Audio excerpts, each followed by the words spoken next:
Hello everybody and welcome to this video where I'm going to analyse the poem Letters from Yorkshire by Maura Dooley.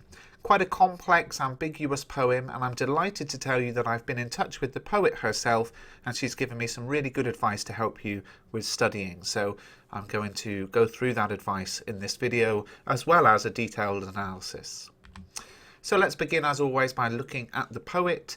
Maura Dooley was born in 1957 in Cornwall, grew up in Bristol and worked in Yorkshire for a number of years, hence the title clue there. But she's lived in London for the past 25 years, working at the moment as a freelance writer and a lecturer at Goldsmiths College. The poem comes from the collection Sound Barrier, a 2002 collection, and there are two quotations from critics of this text which I think really help us to understand Letters from Yorkshire. She manages to combine detailed domesticity with lyrical beauty. And then this one from Adam Thorpe, she has the ability to enact and find images for complex feelings. And I think both of those are absolutely spot on for Letters from Yorkshire. Very domestic events taking place, digging the garden and writing a letter, watching telly. But the lyrical beauty is so strong in this poem. Great use of images.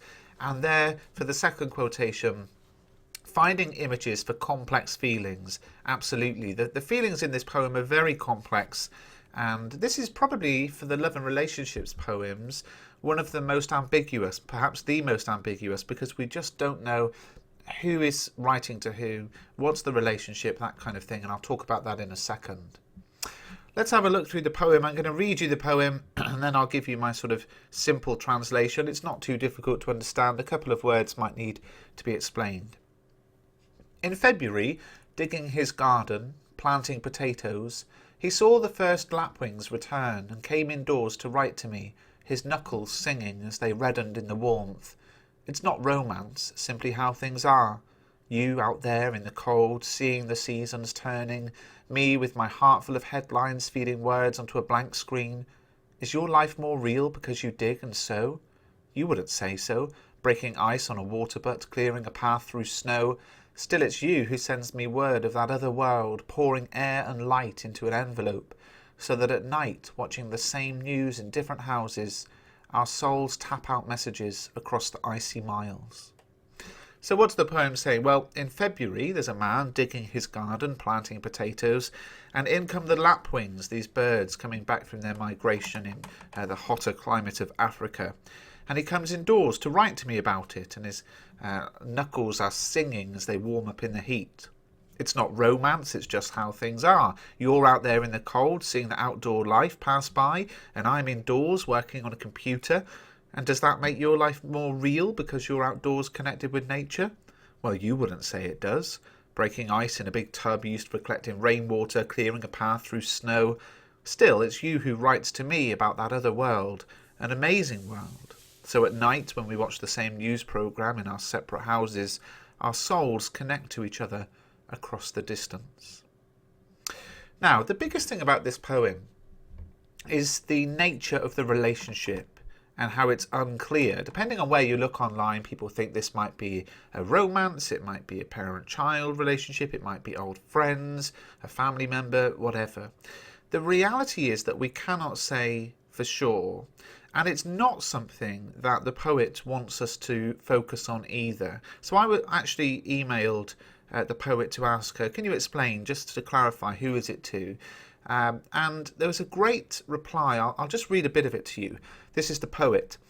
I don't think of a poem as being a straightforward piece of experience to pass on to a reader. I like there to be mystery in a poem, even if it is only quite a mundane mystery in this case of who exactly the characters might be. If in this poem a reader thinks of a father-daughter relationship or old friends or old lovers, then they are bringing their own experience or memories or longings to the poem, and that seems to me to be the perfect response. Don't we want to find our own connection in a poem? Don't we want poems to act upon us in a mysterious way? I do, I know. So there's a fascinating thing here, because I had suggested, those ones that it might be. So it's not that she's saying it's either this or this. Dooley is saying, look, you might think that or that. But when we read this poem, depending on who you are, it might trigger certain thoughts of who it could be about, and I think that's fantastic. A couple of tips from the poet then. This is also in the email. It's useful for younger people to think about a world where continuing a friendship was harder work. We either had to get on a bus or a train, send a letter, or try phoning only to find that the person was always out. So feeling connected in a spiritual way as well as through the love in the relationship, air and light in an envelope, and an everyday way, watching the same news in different houses, was important. And finally from the poet, and thank you so much to Maura Dooley for clarifying these details, I was also writing from the confines of a tiny urban flat, an office, to someone working and living in the wide open distant countryside, from a place where the seasons changing are less vital to earning a living and keeping warm to a place where they are more vivid and essential to life. There's a lot of homesickness in that poem.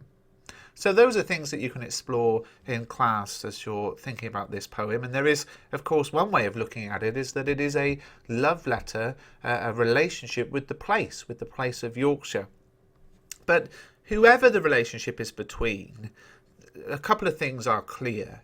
The relationship, and whatever that relationship is problematic because of the distance between the two people involved. A physical distance, and we would assume a sort of symbolic distance as well. So we're going to look at the poem as a relationship under strain due to distance. And although the relationship has its problems, there is also evidence of positivity in there too. We could compare it with the distant relationship in Mother Any Distance. We could compare it with Walking Away for the exploration of positive and negative emotions in a relationship that's growing apart, and perhaps Winter Swans for a relationship that has problems but also positives as well. I want to talk to you to begin with about the structure of the poem. The poem is written mostly in tercets. You'll remember from the other videos that's a fancy word for stanzas that contain 3 lines.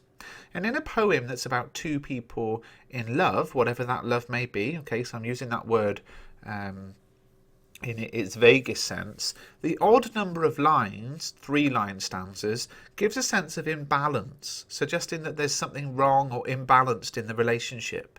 And we saw the same thing in Winter Swans by Owen Shears, but whilst the tercets in that poem in Winter Swans became a couplet at the end to suggest resolution, no such thing takes place here in Letters from Yorkshire, suggesting that the relationship issues are not resolved by the end of the poem. There's also enjambment as well, a structural feature where sentences run over onto new lines and even new stanzas. We see a number of examples which mean something in a simple sense. So we see the example of the seasons turning, and we could say, well, you know, the enjambment reflects the change in season. There's a change in stanza to reflect the change in season. But of course, all the time when we're writing about these poems in terms of love and relationships, we have to make sure the comments that we make are not about the sort of literal obvious meaning, but are about love and relationships. So what does the poet's use of enjambment tell us about the relationship? Well, you'll notice that when I read this poem, I read the whole thing from start to finish. And that's because I actually recorded the video earlier where I read a stanza, then translated it, read a stanza, then translated it. And it was too hard because the use of enjambment, particularly over stanzas, creates this broken and fractured structure.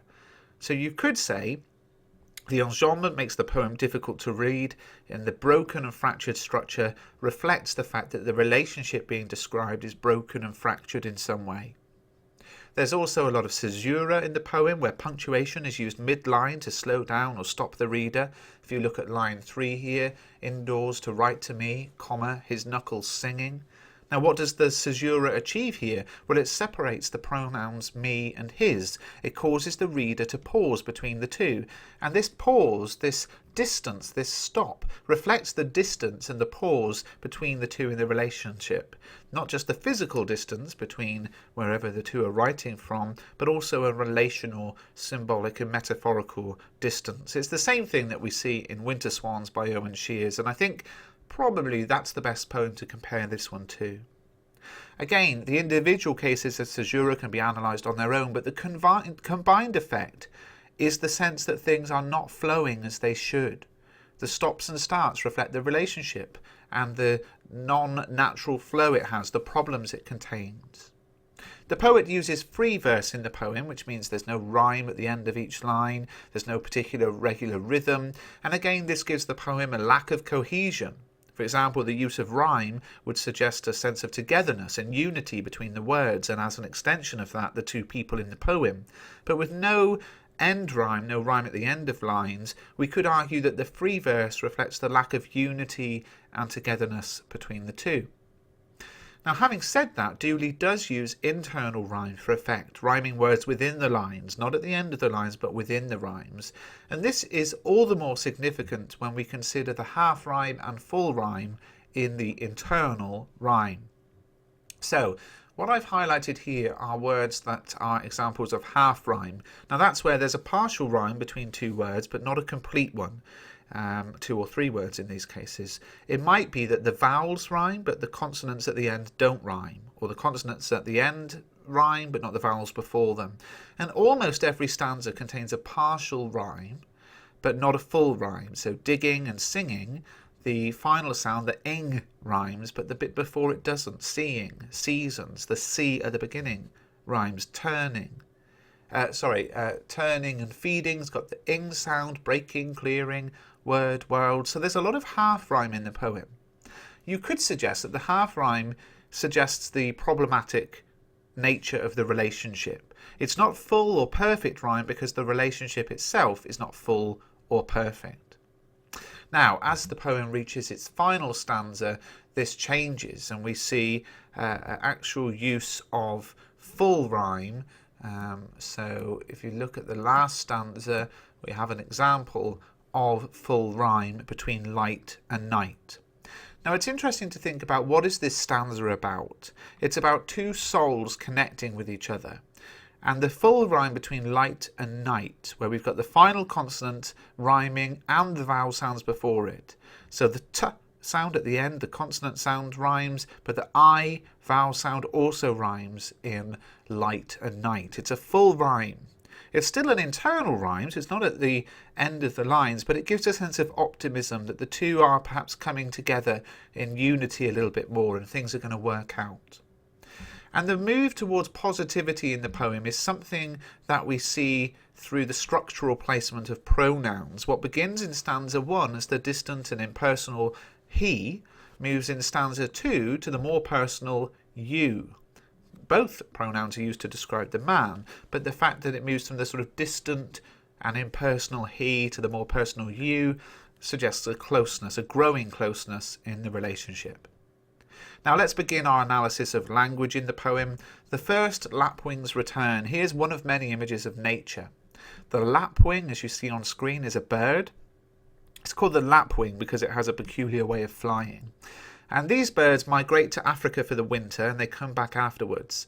Now the idea of return seems significant here. Perhaps the bird serves as a metaphor for the man's hope that the speaker will return to Yorkshire and to him. This would also tie in with the setting of February, where the winter is over, the spring is on its way. Symbolic use of the seasons, of course, is also found in the poem Walking Away by C. Day Lewis. And then we have some personification in the poem through the use of his knuckles singing as they reddened in the warmth. Now, clearly, knuckles cannot sing, so this is personification giving a human characteristic to something that is not human, and the knuckles are singing. Now, in literal terms, this might describe a number of things. I think it's as he comes in with his freezing cold hands, they're tingling in the heat of the indoors. If you've ever had that experience, you're probably having it right now as we're in the deep dark of winter. But at a deeper level, of course, it reflects the joy the man feels about writing to the woman. It's a positive image reflecting the positive side of the relationship that so many of the structural features have undermined or challenged. Ultimately, there are both positive and negative feelings in this relationship, presented through the combined use of language and structure. Now, the speaker describes the man in what he does in such positive terms, but her own actions are described in a much more negative way. In stanza 3, we see that the speaker's heart full of headlines feeding words onto a blank screen is not a very positive image. The use of the adjective blank, the dull verb feeding, greatly contrasts the description of the man's knuckles singing. and the natural imagery which is described in such positive terms. So not only does the speaker seem to feel very positively towards the man, she also appears to feel quite negative about her own life. Remember the critic's comment from before? She manages to combine detailed domesticity with lyrical beauty. She has the ability to enact and find images for complex feelings. Well, the best example of that is in the poem is in the image of the pouring air and light into an envelope. What a great metaphor. What does it mean? Well, it's certainly a positive image. The speaker works indoors on a computer, so the air, we sense, would bring freshness and life to her existence. And light is also a positive word with connotations of a religious language, which we can tie in with the use of souls as well. As the poet mentioned in the message that I talked about earlier, this sort of spiritual connection between the two. So we get the sense that the effect of the man's words is nourishing and enriching to the speaker. And of course, air and light are also examples of natural imagery. The poem is filled with natural imagery, words to do with nature. Have a look here on the screen. What can we see? Digging his garden, planting potatoes, lapwings, seasons turning, dig and sow, ice and snow, air and light. The overload of natural imagery reflects how the relationship between the two, the feelings they still have for each other, are natural too. And now let's have a think about the ending of the poem. Again, an ambiguous line. Our souls tap out messages across the icy miles. We can't say for sure exactly what it means. I would love you to put a comment in the comment section about what you think this means and what it means to you. But it certainly suggests there's a closeness between the two, which was not present at the beginning of the poem.